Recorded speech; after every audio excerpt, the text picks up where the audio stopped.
big lie is already having big real-world consequences for our elections. In New Mexico now, the Republican-led commission of rural Otero County is refusing to certify last week's primary election results.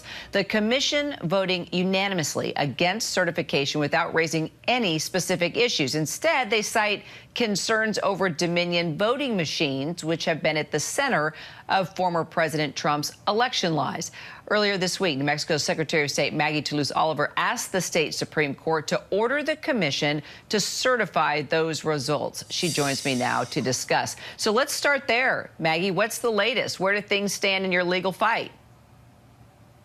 Well, where things stand is that we are waiting for the commission to come back together and certify those election results. We're very hopeful they do. There are a number of candidates that are waiting to hear whether or not they're going to officially appear on the ballot in November, and not to mention the votes of thousands of voters in that county, Democratic, Republican, Libertarian, who are waiting to see if their votes are going to count. All right, so just help us understand here their specific issues with the vote. What are they claiming here, really? I mean, I think that's the crux of the issue, is that they don't have a specific issue to cite. The county clerk does a very good job down there. She gave a very detailed report of the outcome of the election. They asked some questions and then ultimately, veered into this very theoretical discussion about voting machines. The county commission doesn't have authority over those machines.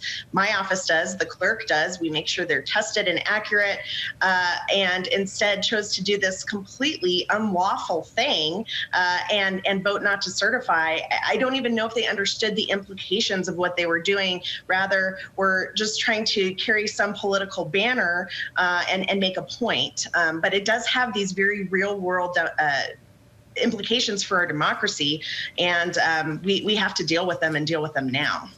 Sure, and you probably saw this, that interview with the Otero County Commissioner, Vicki Marquardt, laughing at the suggestion that a court might actually intervene in this dispute, saying, quote, and so then what? They're going to send us to the pokey? She doesn't seem too concerned here, and that there really are no consequences to doing this. Well, the reality is that there are real world consequences. When you swear an oath, when you take office, you swear to uphold the Constitution and laws, not only of the federal government, but the state government here in New Mexico. So it's a willful violation of that oath. They have violated the election code in multiple sections with some of these actions that they've taken here in the last couple of weeks. We've made a criminal referral to the Attorney General's office here in New Mexico. And not only could they potentially be prosecuted for outright breaking the law when it comes to the election, but they could also be potentially removed from office. Is this again showing the influence and power of former President Donald Trump? I believe so. This is a through line we can draw straight through from 2020, right after the election was called for President Biden. The lies, the misinformation, the disinformation that have continued to be propagated and pumped out to millions of people in this country who still believe the big lie and all of its component parts. Obviously, the commissioners in this particular county in my state believe the big lie.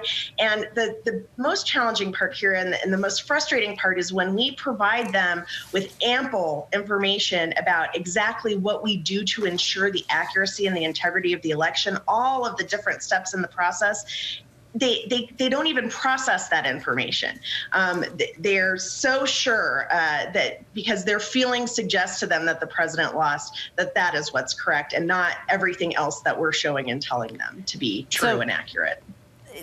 Let me ask you about these concerns that the commission says they have over Dominion voting machines, which were at the center of former President Trump's election lies.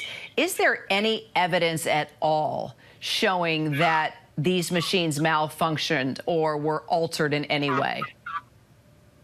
No, and in fact, what we do have is a mountain of evidence showing that they did count correctly, that they were accurate.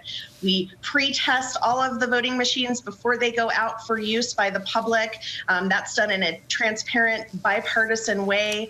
We canvass the election results right after the election at 3 different levels here in the state to make sure those numbers are adding up. And we automatically, here in New Mexico, do a post-election audit where we randomly check just to make sure, just out of an abundance of caution, that those machines counted accurately. All of that information was provided, and in fact, not one single scrap of evidence to show that they did not count accurately was ever or has ever been presented. New Mexico Secretary of State Maggie Toulouse Oliver. Keep us updated on everything, Maggie. Appreciate your time today. Thank you. Hi, everyone. George Stephanopoulos here. Thanks for checking out the ABC News YouTube channel. If you'd like to get more videos, show highlights, and watch live event coverage, click on the right over here to subscribe to our channel. And don't forget to download the ABC News app for breaking news alerts. Thanks for watching.